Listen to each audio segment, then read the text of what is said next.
This is the Thom Hartmann Program. And greetings, my friends, patriots, lovers of democracy, truth, and justice, believers in peace, freedom, and the American way. Thom Hartmann here with you, and Senator Bernie Sanders is with us. We're going to do Brunch with Bernie today instead of tomorrow, and he's with us live from the Senate Recording Studios. Senator, welcome. Good to be with you, Tom. Great to have you with us. So there's a lot on the plate these days. What's on the top of your list right now? Well, there is a lot on the plate, and clearly one of the issues that we are focusing on is this TPP, this Trans-Pacific Partnership Trade Agreement, which I will strongly oppose in every way that I can, and which I believe is nothing more than a continuation of past disastrous trade policies, which have cost our country millions of jobs and pushed us into a race to the bottom where real wages in America have gone down. The truth is that American workers should not be forced to compete against people in Vietnam who have a minimum wage of 56 cents an hour, or people in Malaysia where there is a lot of forced labor, where foreign workers in Malaysia have their passports taken away, have no rights whatsoever, and are working in some cases under slave-like conditions. That should not be the kind of competition that American workers are forced to be involved with. So we're going to do everything that we can to defeat the TPP. In a few minutes or within the hour, I will be voting to support Loretta Lynch for Attorney General of the United States. And I'm glad that the vote is taking place. We think we're going to win the vote, although it's not 100% certain. I think there are 4 or 5 Republicans, or maybe 6, or who knows, who will vote for her, but they have certainly obstructed her nomination in an unprecedented way in terms of an Attorney General nominee. It has taken forever to get this vote on the floor, and I think it just speaks to the continuation of Republican obstructionism. Yesterday, Tom, I was with a number of workers at a rally who are continuing the fight to raise the minimum wage to a living wage. And what yesterday's rally focused on was the fact that the United States government obviously has contracts with huge numbers of private companies. And what the rally was about is to say that if the United States government signs a contract with an employer, with a company, that company should pay good wages and make it possible for workers to join unions. That preference should be given to those companies who are paying decent wages and decent working conditions. Now, the good news there is that at a time of massive income and wealth inequality in our country, at a time when many of the new jobs being created are low wage and part-time, what we have seen in the last several years is a real growth in consciousness about the need to raise the minimum wage. We have seen state after state, city after city raise the minimum wage. Here in Washington, we have met, of course, with absolute obstructionism from the Republicans on this issue. The request brought forth by the Democratic leadership, which I thought was pretty modest, was for a $10.10 an hour increase in the minimum wage. We had 0 Republican support for that. On another issue, as the ranking member of the Budget Committee, we held a conference committee earlier in the week. I think it was Monday afternoon, and what's going on now is the Republican House budget is going to be brought together in conference committee with the Republican Senate budget. What I can tell you is the Republican Senate budget was a disaster. The Republican House budget was even worse. And one of the problems that we have in talking about these budgets, is they are so bad that people literally don't even believe you when you tell them what's in the budget. But the Republican Senate budget would throw 27 million people off of health insurance. Now, we are the only major country on earth that doesn't guarantee health care to all people as a right. Despite the gains of the Affordable Care Act, we still have 35 million people without any health insurance.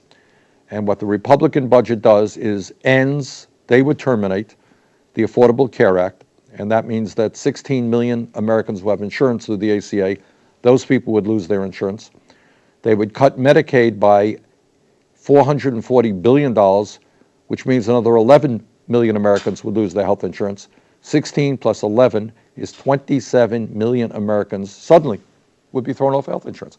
I mean, you stop and you think, my God, what does that mean? What happens to 27 million people who can no longer afford to go to the doctor, who go bankrupt when they become ill? Not a problem. Republicans just threw 27 million people off health insurance at a time when working class families are finding it increasingly difficult to send their kids to college. And many young people, bright young people, are choosing not to go to college because they can't afford it. What the Republican budget did is, over a 10-year period, cut $90 billion in Pell Grant mandatory funding. Cut that, $90 billion over 10 years, making it increasingly difficult for working class people to send their kids to college. They made major cuts in Head Start and Title I funding. At a time in America where we have over 40 million people living in poverty and many people struggling to feed their families, to put food on the table, the Republican budget made devastating cuts in food stamps and other nutrition programs. And then, to almost make this proposition laughable, beyond being pathetic, is that they decided that when you have the top 1% today earning 99% of all new income, goes to the top 1%, what they decided to do is give a major tax break to the wealthiest 0.2% by repealing the estate tax completely, which over a 10-year period would be about a $269 billion tax break for the wealthiest 0.2%, making income inequality even worse. And then they raised taxes on low-income and working families by doing away with the additional benefits that we put in to the earned income tax credit and the child tax credit. So they raised taxes on low-income and working families, lower taxes on the billionaire class, add another billions more for military spending, and then cut back substantially on the needs of the elderly, the children, the sick, and the poor. And I think, if there's somebody listening to this and they're hearing me talk, they say, well, it's Bernie Sanders. This really can't be true. He's exaggerating. He's being partisan. I know it is hard to believe. I recognize that. What I'm telling you is factually true. That's what it is. Now, sadly, this issue of the budget does not get a whole lot of media attention. The New York Times and the Washington Post didn't have front page stories that the Republicans just threw 27 million people off of health insurance. Now, what happens, and the argument is, well, this is just the budget. It's not real legislation. It's the framework for real legislation, and that's true. But I think that there should be a whole lot more discussion about this disastrous budget than we have seen. So, Tom, those are some of the things that are keeping me busy this week. Yeah, that's truly astonishing. If the Democrats had passed a budget that socialized health care or something, that created a national health service like the Brits have, it would be screaming headlines. You might think so. You might think so. Amazing. Senator Bernie Sanders with us. It's our Brunch with Bernie, our live Thursday. Today is Thursday, and Senator Sanders is with us today. And we appreciate that. We'll be right back with your calls for Bernie right after this.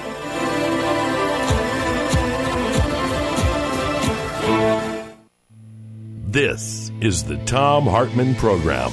And be sure to check out Senator Sanders' website, sanders.senate.gov. He also has a very active Facebook presence.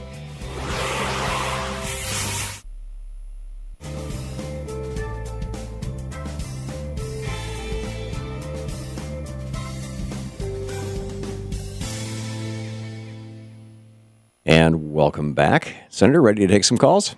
Let's do it. Okay, Mary, watching Free Speech TV on the Dish Network in Portland, Oregon. You're on the air with Senator Sanders. Mary? Hi. Hi, this is Mary.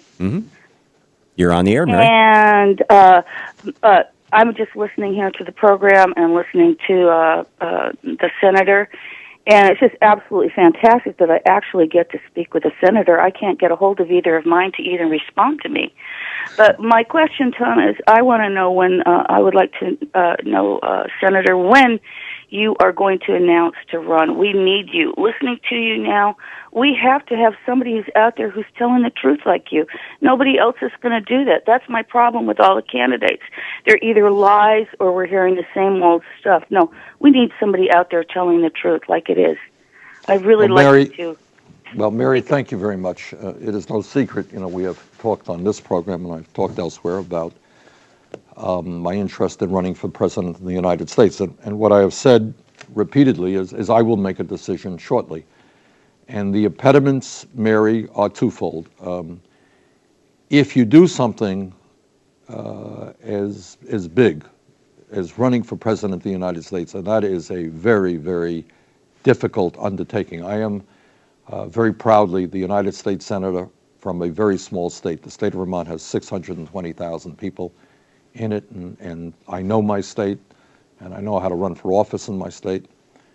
But running for president of the United States on a platform, if you like, that takes on Wall Street, the multinational corporations, the pharmaceutical industry, the military-industrial complex, the Koch brothers, takes on every part of the billionaire class.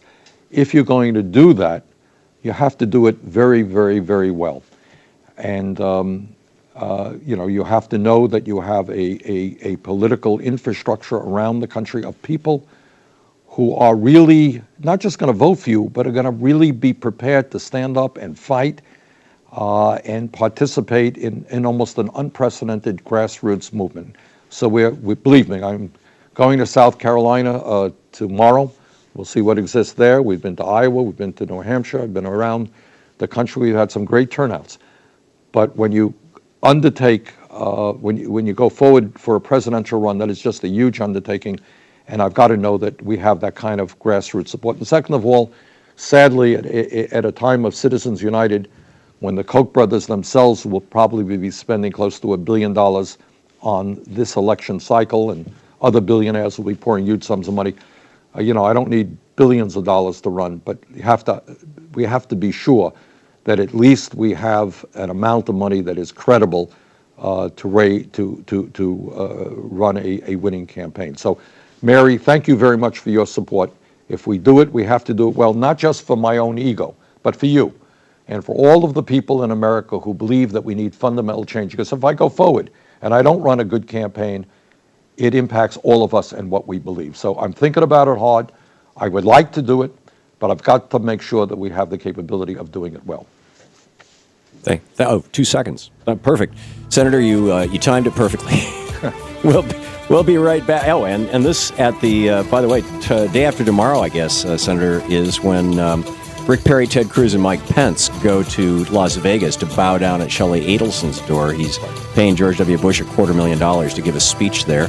John Boehner, Mitt Romney will be there. It's amazing. It's just amazing. We'll be back with Senator Sanders right after this.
Welcome back. Senator Sanders with us for the hour here on this beautiful Thursday in Washington, D.C. And Kevin in Santa Fe, New Mexico, you are on the air with, listening to KTRC, you are on the air with Senator Bernie Sanders.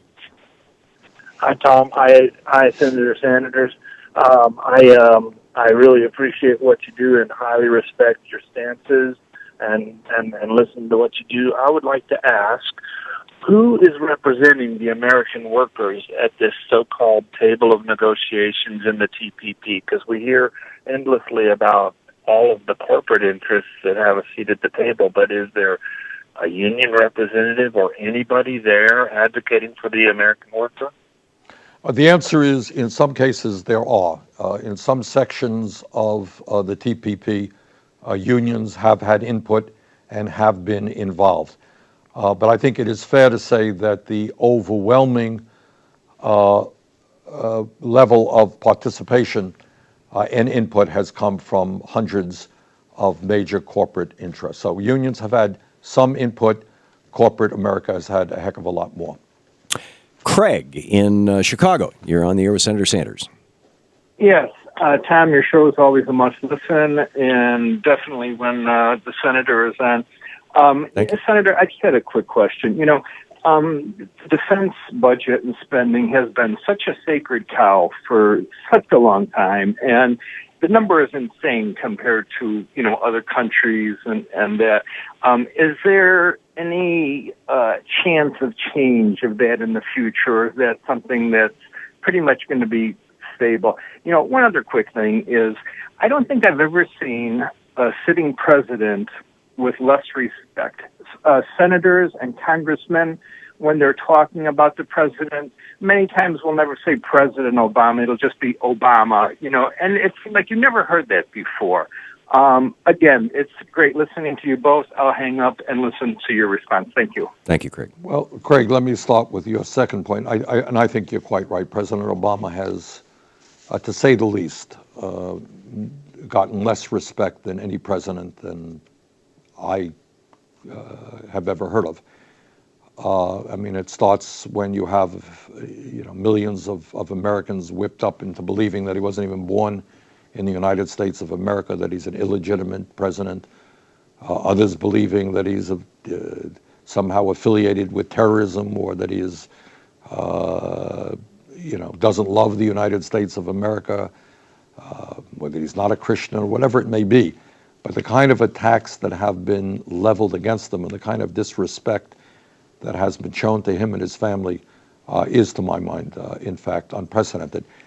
In terms of the budget, I think the budgets that we're seeing from the House and the Senate really reflect a Republican Party which has become a right-wing extremist party, beholden to the billionaire class, and whose primary focus in life is to make the rich much richer, and to continue devastating attacks against working families, against trade unions, against women. And that's where we're at. And I have said on many occasions that my greatest fear for this country is at a time when we have so much income and wealth inequality, at a time when, as a result of Citizens United, the Koch brothers and other billionaires can literally buy the United States government. I was talking to somebody the other day, very knowledgeable, and what he was telling me is that most campaigns now, in most campaigns, it's not going to be the candidate who raises the most money for himself. It is going to be super PACs. So candidates are not even going to be running their own campaigns. Most of the ads you're going to see on television are not going to be authorized by candidate X or candidate Y.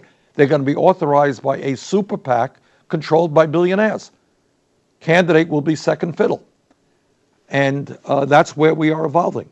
And unless we overturn Citizens United, unless we immediately move to disclosure, so that when people put ads on television, their faces have got to be there, acknowledging who paid for the ad, and unless we move toward public funding of elections, clearly the foundations of American democracy will be undermined.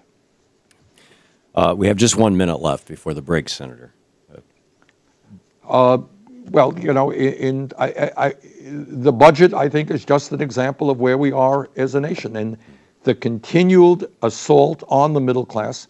Since 1985, we have seen trillions and trillions of dollars leave the pockets of the middle class in this country.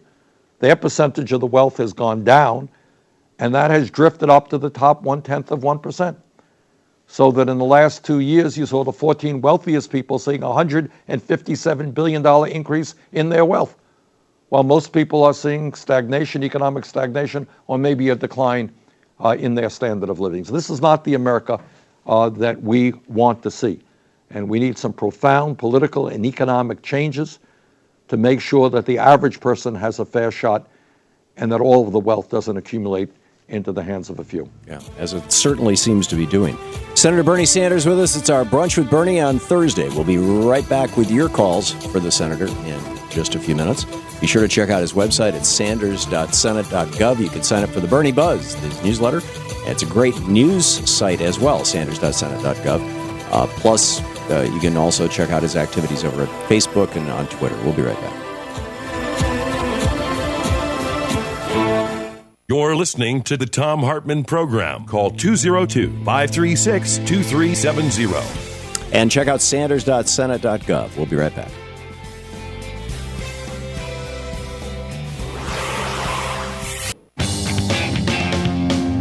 Welcome back. 28 minutes before the hour. Thom Hartmann here with you. The place where despair is not an option. Get active. It's our Brunch with Bernie hour, a day early here on Thursday. Senator Sanders, kind enough to come on the program with us from the Senate Recording Studios and here in Washington, D.C. And let's see here. Randy in Ottawa, Iowa. You are on the air with Senator Sanders. Good day, gentlemen. Senator Sanders, my question for you is kind of a situation that I don't think that's happened yet. Here in Iowa, Governor Branstad is trying to privatize Medicaid, Medicare, and I think just Medicaid. And my question is that when you look at these corporations that are going to be taking taxpayers, it's like switching taxes from paying your state taxes to paying a corporation taxes directly. And when you look at how much insurance has gone up, and then the marketplace right now, we have corporations that are inverting.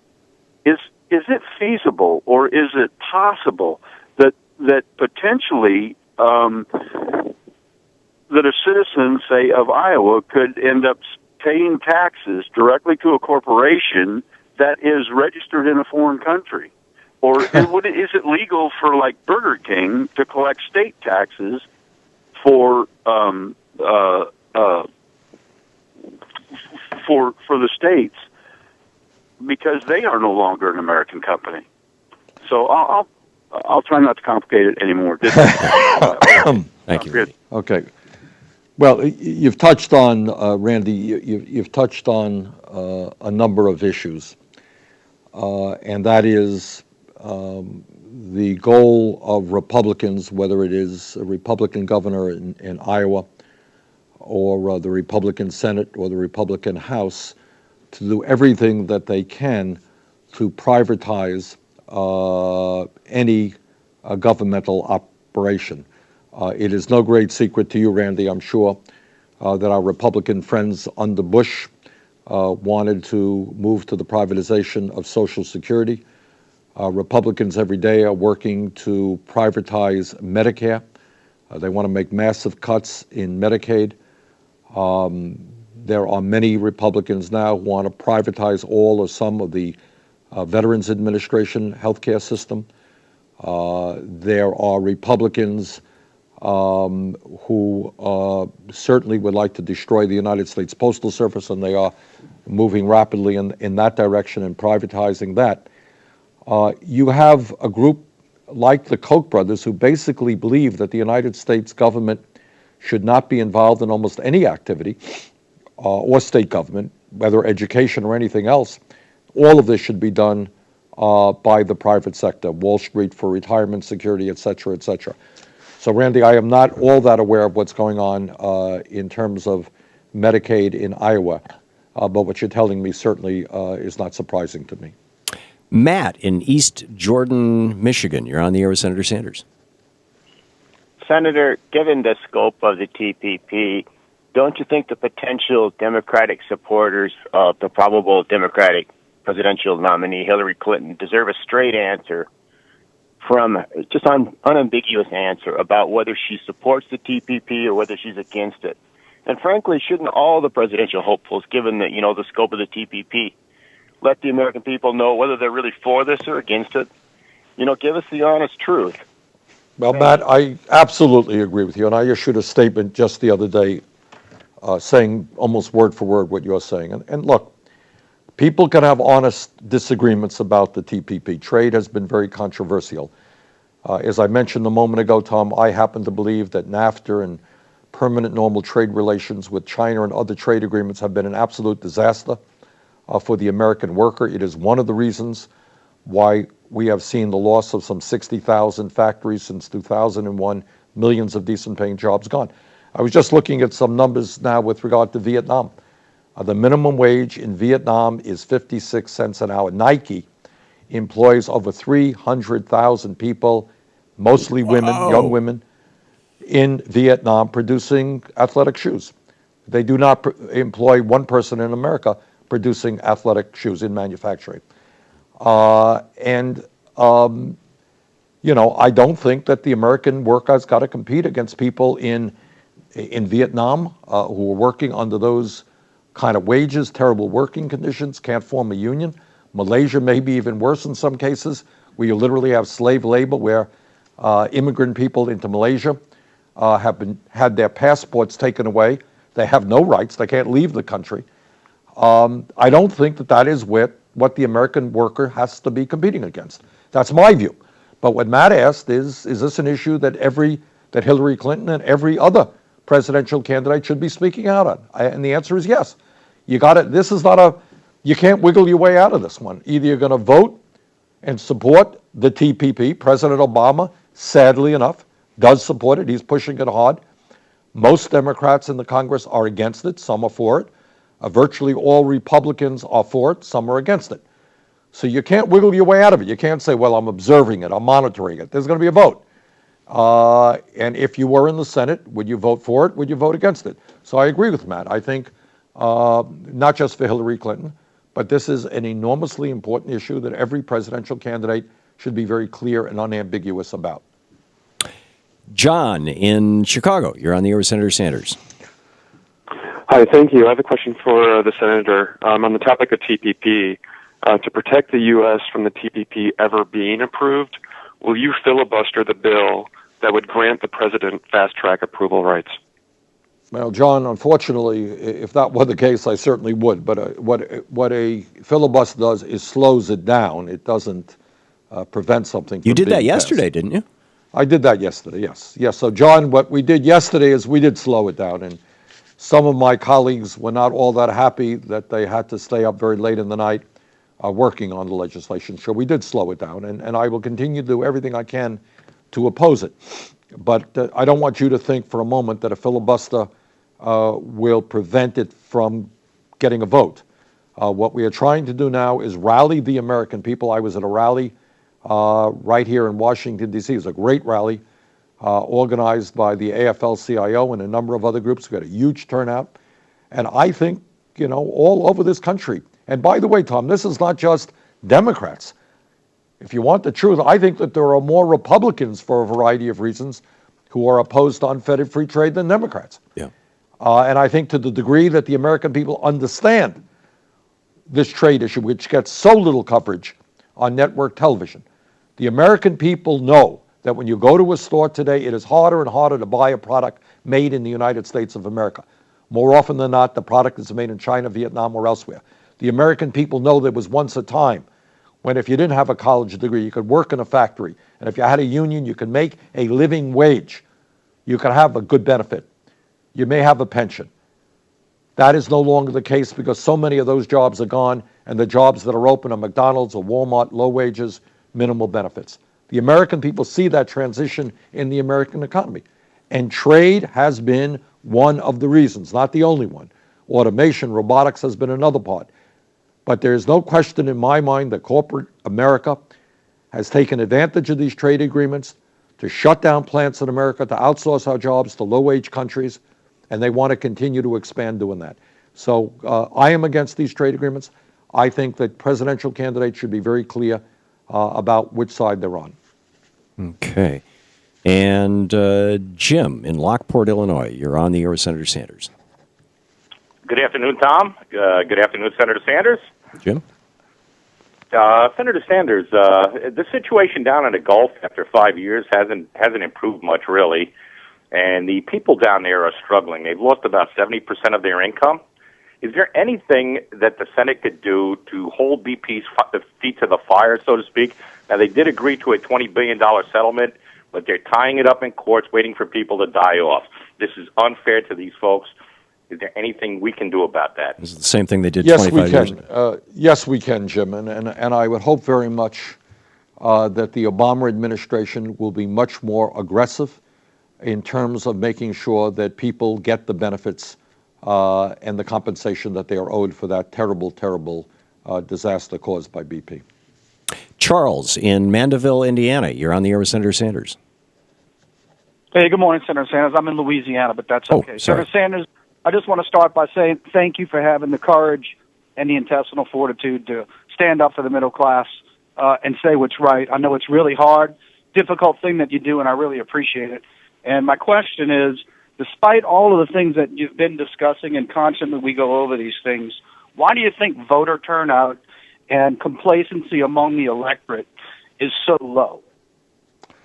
Charles, great question. And I'll give you my best answer. Other people may have different opinions. I think that what happens is the average American looks out at around what's going on in his life or her life, and what they see is that they're working longer hours for low wages. They're terribly worried about whether their kids are going to be able to get a decent education, the quality of their health care, whether they can afford health care.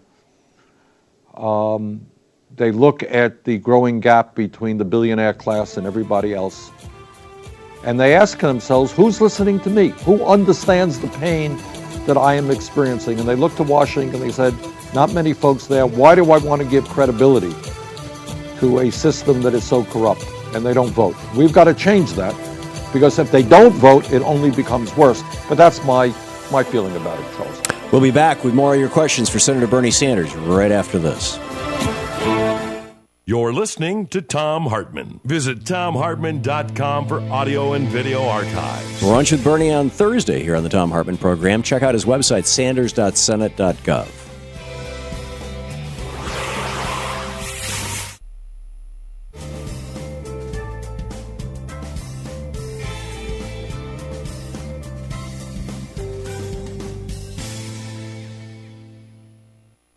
And welcome back. Tom, if we could, let me get back to Charles. We have to rush the Certainly. answer to Charles because he's asked a very important question. I'd like people to weigh in on it. There is massive demoralization politically in this country. In the last election, 80% of young people didn't vote. And, you know, I reiterate that I think a lot of it has to do with the fact that people are struggling and they don't hear members of the Congress speaking out on their behalf, indicating that they understand what's going on, that they understand what it means not to have any health insurance or not to be able to pay your deductibles, to understand what it means that when you're 50 you lose your job and somebody replaces you making half the wages, understanding that you may be working 2 or 3 jobs just to make an income, understanding that if your car breaks down and you lose your job, you're in financial disaster. This is the lives of millions of Americans, and I think they look to Washington and they don't see discussion about that, and they say, why would I want to vote? It doesn't matter who wins.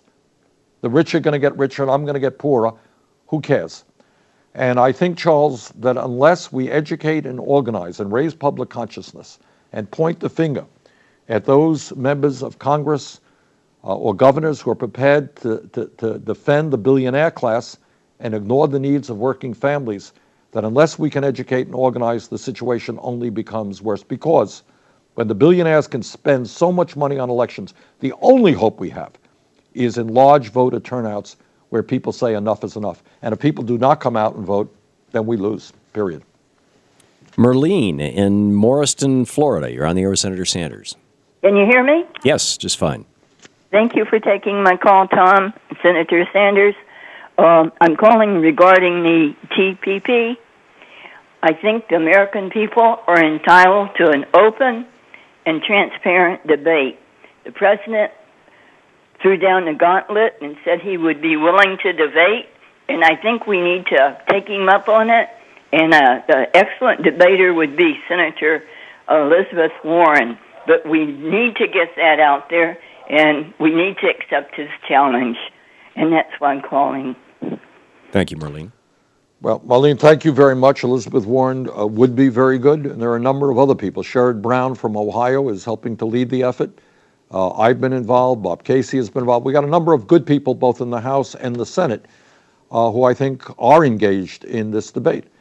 The problem that the president has is that he is defending a trade agreement which has the strong support of virtually every corporation in America, the pharmaceutical industry. By the way, I didn't speak much about this one, Tom, but one of the provisions in there, which is very frightening and which concerns groups like Doctors Without Borders, who do a great job taking care of providing medical care to some of the poorest people in the world, who are very much opposed to this agreement because they understand that if this agreement goes forward, the pharmaceutical industry will be able to extend the length of time on its intellectual property, on its patents, making it harder for poor countries to switch over to generics and provide lower cost drugs to their people who need it.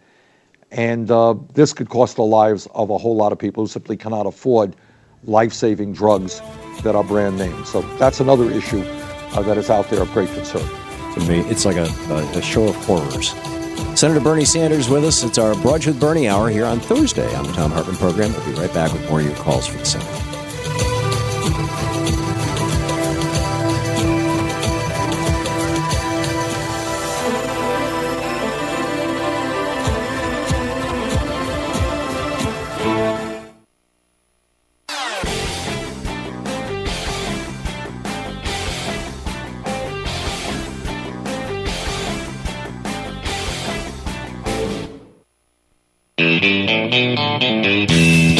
Ten minutes before the hour. Welcome back. Thom Hartmann here with you. It's our Brunch with Bernie hour on Thursday. Senator Sanders answering your questions. Terry in Portland, Oregon. You're on the air with Senator Sanders. Well, thank you, Tom. And Senator, it's a pleasure to speak with you. As odious as this TPP sounds to me, what I find even more disturbing is this fast tracking of the negotiations. And Ron Wyden, being one of our senators out here, seems to have been hunkering down and not willing to answer a lot of questions about his willingness to be the handmaiden for this negotiation. Curious if you had a chance to visit with Senator Wyden and find out what his motivations are, because frankly, out here in Oregon, we're not a big fan of this, and as a matter of fact, he's getting a lot of heat locally. Have you had a chance to visit with him on this, Senator? Well, I see, almost all senators every day. So, Ron and I have talked. And let me just simply say that Ron and I have a very strong disagreement on the TPP. Ron has worked hard to try to make it as good a bill as he thinks he can make it, dealing with some very conservative Republicans. But I am very strongly opposed to this. Ron is supportive of it, and we disagree strongly. Sue in Green Bay, Wisconsin. You're on the air with Senator Sanders. Hello, gentlemen. I have a statement and then a question for you. I saw Elizabeth Warren last night on MSNBC, and she asked everyone who's in opposition to go to her site, elizabethwarren.com, and sign a petition. I'd like to beg everybody to do that today, now. Also, I'd like to know, Senator, what can we do right now to make our opposition to TPP known?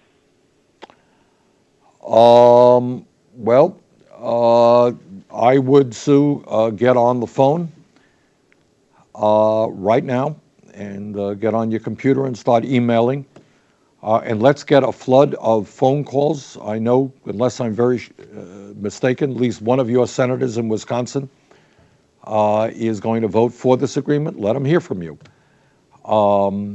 And get the word out to friends all over this country. Sign the petitions. Let the members of Congress know that the American people know what's going on and that they're not going to forget this vote, that we don't want to continue these disastrous trade agreements. So, Sue, get the computer out, get your phone out, call up Capitol Hill, and let's get the word to the United States Senate and to the House of Representatives. And the number for Congress's switchboard is 202-225-3121, and that gets you to the operator. You could tell her what state, or him, whoever answers, tell them what state you're from, and they will tell you who your senators are, and they will connect you directly with their offices. Keith in Shorewood, Wisconsin. You're on the air with Senator Sanders. Hi, gentlemen. You both do great work. Appreciate what you do. It's a pleasure to be on. Senator, you mentioned before what ideas would we have about getting people out to vote. I think for starters, the opposition party has to provide a vision. The Democrats, as we saw in the last election, were very timid about coming out and defending things such as the ACA and the fact that we've been able to move out of the recession. That also couples along with the fact that there's a lot of things that progressives can point to in terms of what we've done for society, and unless we tell people that our brand is better than their brand, people aren't going to want to buy what we're selling. Keith, I think you're absolutely right. And I think that is clearly one of the reasons why the Democrats did so poorly in the last election. And I think you're also right in saying that we need an agenda. And I think the agenda, and I've been working on that and have some proposals that are out there.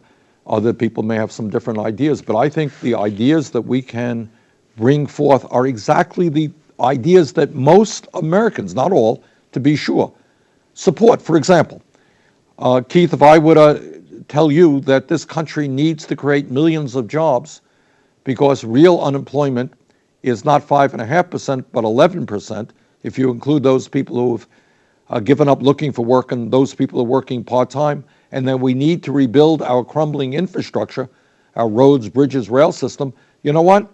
Most people in America would say, that's right. Let's create millions of jobs rebuilding our crumbling infrastructure. If I were to say to you, let's raise the minimum wage to a living wage, do you know what most Americans would say? Yeah, that's a pretty good idea. If I were to say to you that let's establish pay equity so women don't earn 78 cents on the dollar, you would say, yeah, that's fair, that's right. If I were to say to you, let's transform our energy system away from fossil fuels so we can lead the world in combating climate change and move to energy efficiency and sustainable energy and create a whole lot of jobs doing that, I think most Americans would say, that's a pretty good idea. If we were to say, you know what, Wall Street has just too much power. They're too big to fail, maybe they're too big to exist. Let's break them up. I think the American people would say, yeah, that's a pretty good idea. If I were to say to you, let's make college affordable so that young people can go to school without coming out, graduating deeply in debt, most Americans would say that's a pretty good idea. Most Americans think that we should not give huge tax breaks to billionaires and large corporations, but that they should start paying their fair share of taxes. All of those ideas, every single one of them, has majority support in America. And that's the kind of campaign that we have to wage. We have to be clear. Nothing changes in America unless we're prepared to take on the big money interests and the big billionaire class. So, Keith, you're right. We need a progressive agenda. It's an agenda that I think would resonate with the vast majority of the people in this country. And that's what we should be doing. Senator, we have a minute left. Your thoughts for the week? Well, my thoughts for the week is that we are obviously going to be focusing today. As soon as I leave you, Tom, I'm heading to the floor, and I'll be on the floor in a few minutes speaking about the TPP, trying to generate more opposition to an agreement that I think does not have the support of working people in this country. But it gets back to Keith's good question. We need a progressive agenda that speaks to the needs of ordinary Americans, that is prepared to take on the billionaire class, that is prepared to move in a different direction than where this country is currently moving. So, step by step. Senator Sanders, thank you so much for being with us today. My pleasure, Tom. It's always great.